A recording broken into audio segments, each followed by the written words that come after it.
Hi, my name is Jessica Velez, and I am the Membership, Engagement, and Early Career Programs Manager for the Genetic Society of America.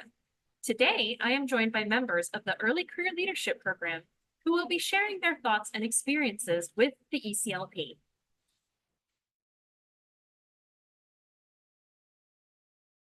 As an early career professional in the field of genetics, my goals within the GSA revolve around fostering innovation, connections, collaboration, and inclusivity within the genetics community. So through my involvement in the ECLP program, I wanted to facilitate opportunities for mentorship and career development for emerging scientists, organize team building activities and professional development events that would create avenues for establishing connections both within and beyond the ECLP. So in addition to all the programming, I also wanted to enhance my leadership and organizational skills through leading projects and subcommittees, as well as engaging in different kinds of professional development trainings. So for all of these opportunities, the GSA's ECLP program seemed to be a great fit. So I joined the GSA's Early Career Leadership Program because firstly, I had heard from PIs and other students in my department that the GSA is like a really great trainee-focused society with a lot of career development opportunities. And I'm a PhD student in ecology and evolutionary biology, which, I use genetics in my research, but I ultimately want to use the skills I'm learning through my research to engage in science communication and dissemination of science to the public. And I thought that the Early Career Leadership Program would be a great place to explore that and learn some more skills. Basically, I joined the Genetic Society of America Early Career Leadership Program, ELCP, basically to enhance my leadership skills, to connect with fellow early career professionals in my field. And moreover, the program offers a unique opportunity to engage with erudite scholars from all around the world, getting insights into effective leadership strategies, and also to contribute to shaping the future of our field. But more to that, I'm particularly interested in leveraging these experiences, everything that I've read about the program, to advance my career and make meaningful contributions to the genetics community. I'm someone who always like to look ahead in my career and to see what people have done. So I find out that people are being integrated and being selected to be in ECLP. So I look at it that, there's an opportunity for me to seek an early career leadership within the GSA, which aims at to broaden my my personal and professional horizon while also making a meaningful contribution to the genetic society. So I see it as an opportunity for me to learn and to also contribute to the genetic society and to also knowing that I'm a minority, so to be a voice for others also. And specifically, I was interested in the career development subcommittee. I also have interest in policy and advocacy, because policy goes a long way in impacting how we have this interconnection, intercultural representation within the society. So the reason why I chose to join the Early Career Leadership Program is because I wanted to be integrated in an environment where I can share my ideas and I can learn from other peers. And I also just wanted to get a place where I could grow and, just find bases in other things that I was interested in, especially in parasitology. So so that's mainly why I purposed to join the Early Career Leadership Program. I joined the GSA Early Career Leadership Program because I wanted to give back. When I was an undergraduate, I was mentored by a PhD student whose support was instrumental in getting me where I am today. He connected me to the right resources, he taught me valuable lessons, and just overall prepared me to enter the next stage in my career. When I graduated, I thanked him. I tried to, but he told me, don't worry about it. The way you can show your thanks to me is by paying it forward. And that's what I'm at the ECLP to do. So especially in this field, establishing connections with other scholars is a really crucial part of our growth. I'm on the accessibility committee, which is all about identifying and improving ways in which our institutions or papers, presentations, or conferences can be more inclusive to everyone, regardless of ability. So I hope that by opening up those avenues of connection to everyone, I'm paying it forward by allowing new people to benefit from the same access that I did. By the way, I recently found out that very same graduate student who mentored me is also a GSA ECLP alumnus. So I don't think that's a coincidence.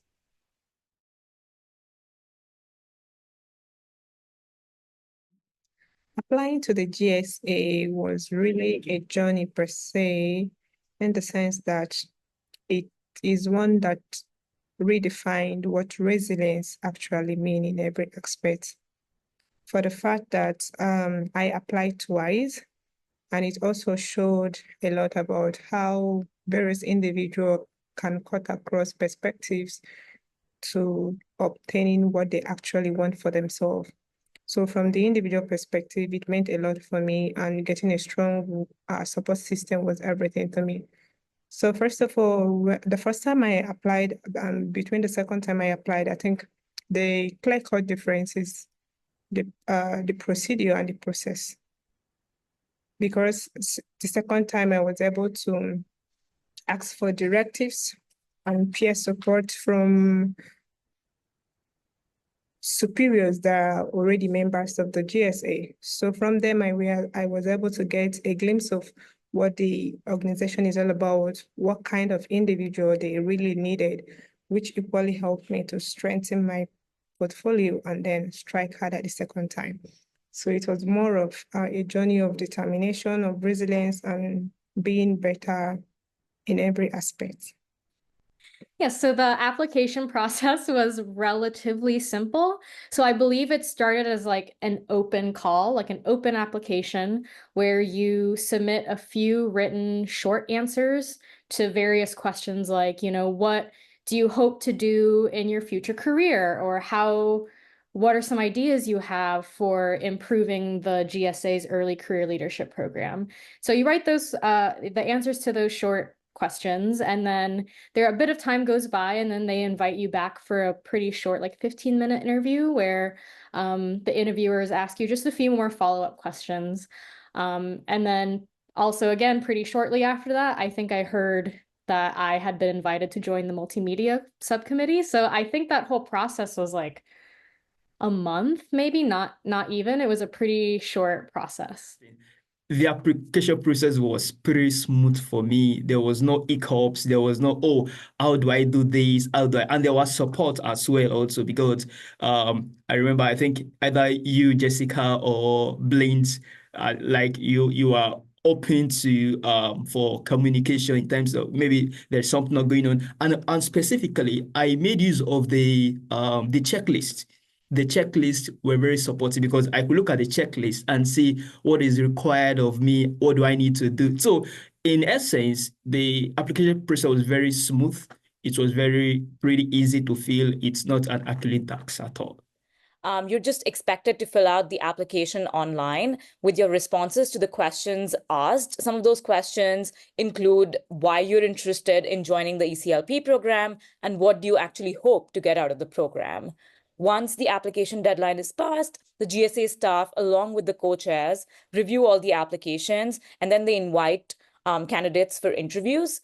In case you've also applied for a co-chair position, there may be an additional interview that you would be invited to.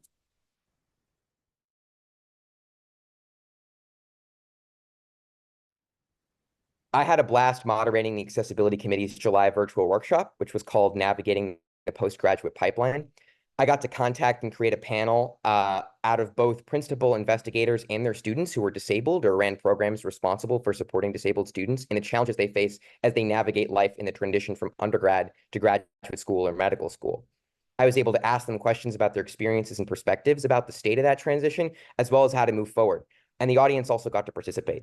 It was a fantastic networking experience for me, getting to know these members of the community, but seeing the members of the GSA come together for that event to show their solidarity and learn about how we can make our organizations more accessible was really moving.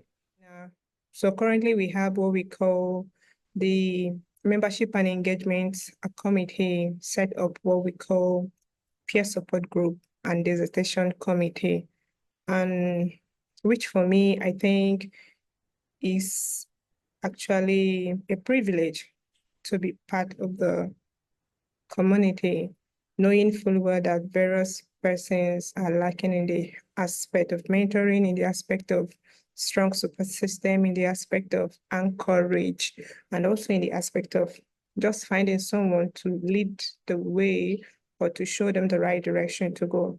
So it doesn't necessarily mean I have it all, or I have all the qualities, or I have all the qualifications. But for me, it's a thing of volunteering and being available to avail myself to others, and at the same time also learn while being in service to humanity. So that so far has been my greatest program handled by me.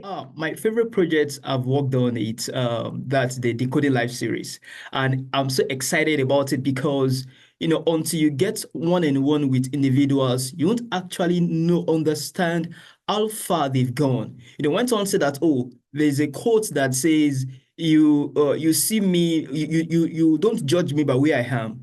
Judge me by where I came from. I just try to paraphrase that quote. What does it mean in a sense that when we see people, we don't actually understand the hurdles they've overcame, the challenges they've gone through until we engage with them. So that's the Coding Life series granted me the opportunity to engage with a particular academic to see how they've gone from when they have this notion of being a scientist and to where they are as a professor, assistant professor. So it gave me an insight to look into them to see what they've done, how they've done it, and it gives me an hope that if they can, I can as well. So just through like email and Slack, some of the course topics I've seen offered include like general professional development, CV workshops, like science, communication, and policy, and even like a team management course, which I thought was a really cool thing that I don't see often in sort of science-focused organizations. And I also think this is a very wide range of topics, which is awesome. And so personally, I actually took the individual development plan career exploration workshop, kind of a long name, in this past spring. And I really enjoyed this workshop. And so the first half was actually a lot more like introspective and reflective than I thought this workshop would be, where they sort of encouraged us to think about, what our passions were versus the skill sets we have and like how those can interact to form different career paths. And then the second half of that course was way more concrete, where it was like we were given practical advice on how to actually pursue, those career paths that we've been thinking about and how to network with the different relevant people. And I found it like really enlightening, and like I have like a lot of useful tools in my pocket, especially as someone who's not super sure yet where they want to go after graduate school. So yeah, that was just one of the training courses that I've taken through the ECLP. The training opportunities that is offered to ECLP members is really, really one of the things that was most interesting to me. I think that career development is something that we don't think about as scientists enough. We're all going through this PhD process and this postdoc process, and there's not a lot of, well, here are all of the opportunities that you have that you can do with your PhD. And the ECLP program has been really, really fantastic about serving so many different career paths. So they have seminars for people who might be interested in policy or tech transfer, who are interested in academia. They have just kind of general leadership programs and trainings that they offer. My favorite one that I have attended is the work with Molly Grisham. She is a career coach, I guess. I'm not quite sure, but she has this fantastic program that really makes you think and evaluate your leadership style and things that successful leaders do. And I have attended a fair amount of career development trainings, and that was probably the most impactful career development training I've been to, because it also came with actionable items. We can talk about what does a good leader look like, but it's often kind of hard to figure out things that you can bring into your own space be it a postdoc or a professor or, somebody in industry that kind of display that. But Molly was really, really fantastic about like, here are some things that you can start doing. Here are some questions that you can start asking your team. So it was really, really wonderful. Brilliant, diverse training programs, courses that I've attended in the course of this program. And those programs were essential skills that an early career professional should have. And those programs include the leadership development workshops, the writing of CVs, in how to write resumes. As a early career professional, you must have a very good CV resume in terms of getting new jobs, or in terms of like developing your career basically. Apart from that, there are also some programs that are still upcoming in the fall also that I also look forward to. So additionally, there are also different specialized sessions which focused on strategic planning, grant writing, and ways to navigate the academic and industry career pathways. So majorly these trainings, as so far so good, equip me with a lot of tools that's needed to excel in my career going forward, and to also contribute effectively to the research community. Fantastic. The training program opened me to some things that I wouldn't have learned or know about them if not for the course, at least at this time of my career and all that. And number one is the unconscious bias.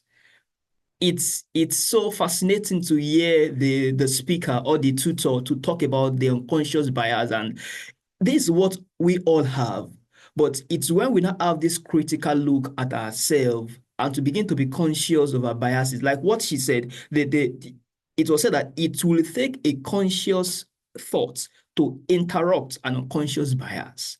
It will take a conscious thought. That's deep. That's without you thinking about it, you will know you have it until you think deep. So that was an interesting course that I took as part of the list of courses you have to take. Another one is communication across biases, to see that, yeah, we must talk about race. These things are there. These differences are there. I'm sorry, communication among differences. So these differences are there. But if you just say, no, we are the same, everybody the same, we must understand our backgrounds are different, our race are different, our identities are different. So these differences, those courses are really great. I really appreciate those courses. Say that there are many opportunities to network with different people, such as your peers, and then also professionals that are in positions you might be interested in. So to network with our peers, we meet at monthly ECLP meetings, get chances to talk with people that are in our own subcommittee. There's also social hours occasionally where you can just freely communicate with other people. We also have the opportunity to meet between subcommittees in some of the other programming options. So one way I got to really network with different people in the ECLP was through the Leadership Management in Action program. And so that was a good way to connect with a lot of people from different subcommittees who are on a similar mission to like improve leadership skills.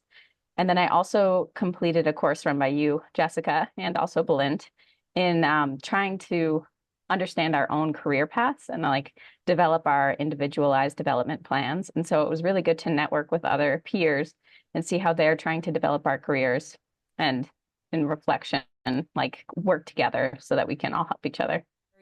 There's a bunch of tiers to it. ECLP plugs you into a committee. And so on this committee are represented are other postdocs or professors or people who are in the Drosophila field, which is my field. There are people who are in the yeast field, in all kinds of different areas. And I've been able to build relationships, and I've been working with a collaboration from somebody that I met through ECLP. With another young assistant professor all the way across the country who also is in Drosophila, who studies something kind of similar. And I would not have had that opportunity if it had not been for the ECLP, and this kind of committee assignment. But it also offers you networking opportunities with the Genetic Society of America.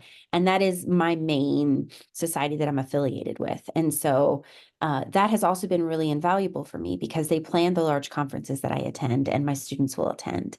So it has really offered me a lot of professional network growth that has really been key and clutch, and I'm very grateful for it. As a member of the ECLP, there are numerous networking opportunities available, and it is so numerous in that I will just mention a few, which is exclusive events that have been organized, conferences, workshops. This platforms majorly has allowed me so far so good to connect with professionals, real-time professionals in my field, to share ideas, to collaborate on various projects. And this program also has facilitated interactions with the alumni and other early career leaders that have passed through this program before. And also it has also provided a supportive community where I can exchange insights, I can seek advice, and also build lasting professional relationships.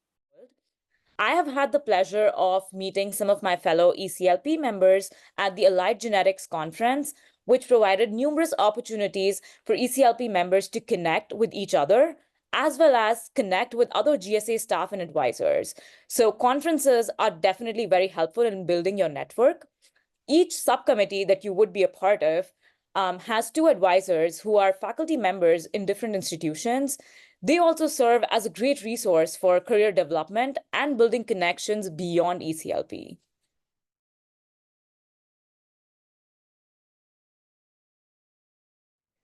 So yeah, I have learned about different career paths through the ECLP.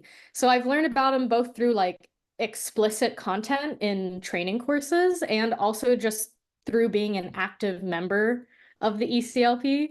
So for example, what comes to my mind is we have a Slack channel where folks are just posting all kinds of job opportunities.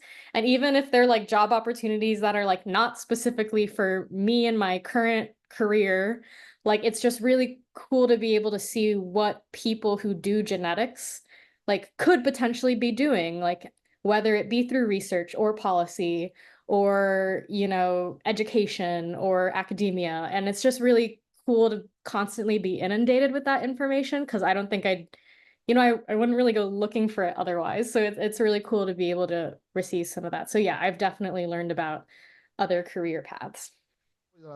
I've been in this program for a while.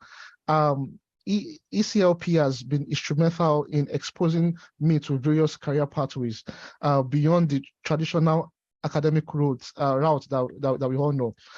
Through various discussions with mentors and peers, I've learned about diverse opportunities in the industry, policy making, science communication, and majorly this exposure has broadened my understanding of different ways in which I can apply my skills and my knowledge going forward. And also, apart from that, it has also helped me to better align myself with my career goals and my personal interests and aspirations. So as part of the ECLP, I've really tried to immerse myself in the science policy and advocacy realm, and I participated in a lot of the programming opportunities and short courses that were offered for the ECLP. And through these opportunities, we got to talk with professionals in the science policy space and find out what their career paths were. As another programming opportunity, in my subcommittee, we're also conducting interviews with people in the science policy space. So I got to find out all about their career paths, and that really opened up some perspectives for me.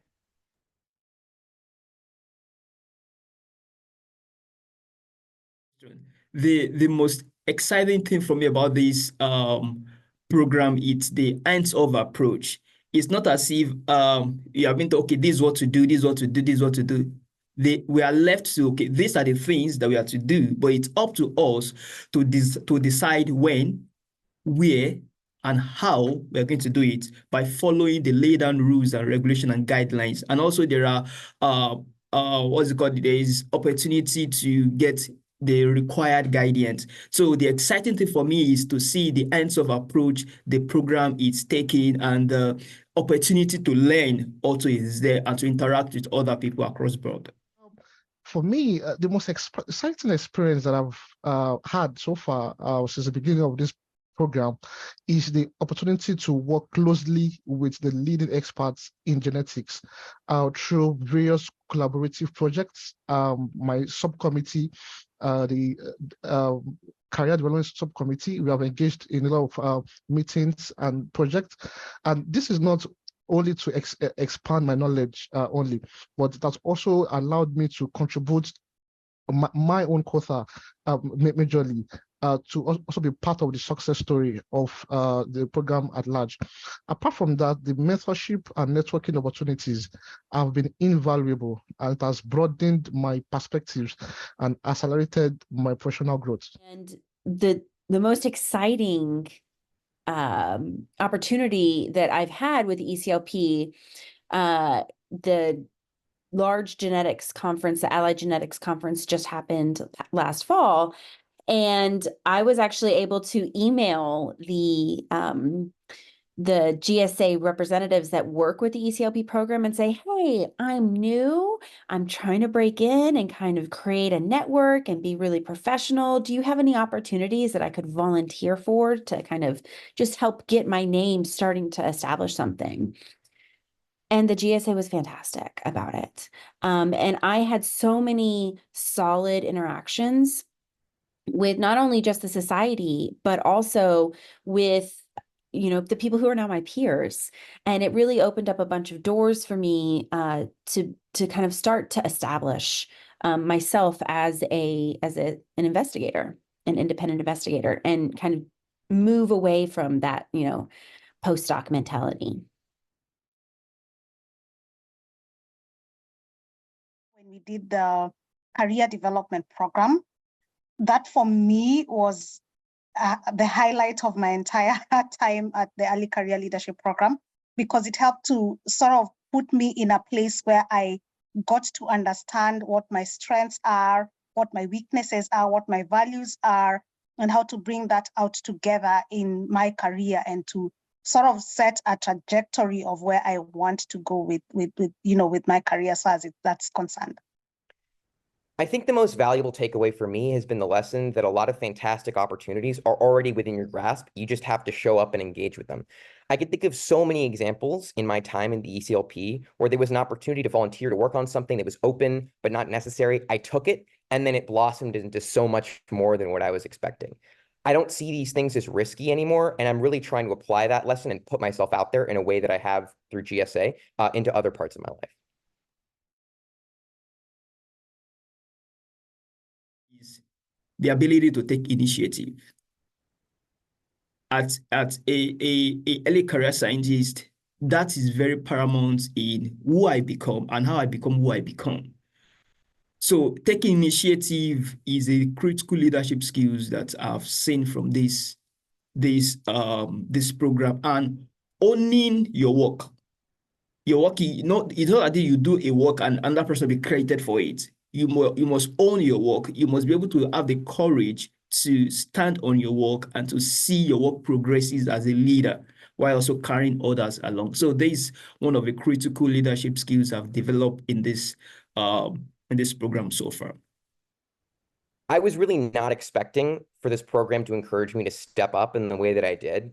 I think what the ECLP does really well is it provides the structure and support for its members to engage in new ways that they aren't necessarily comfortable with. For example, the workshop I moderated was nerve-wracking. I've never done it before, but having that venue to lead allowed me to surprise myself.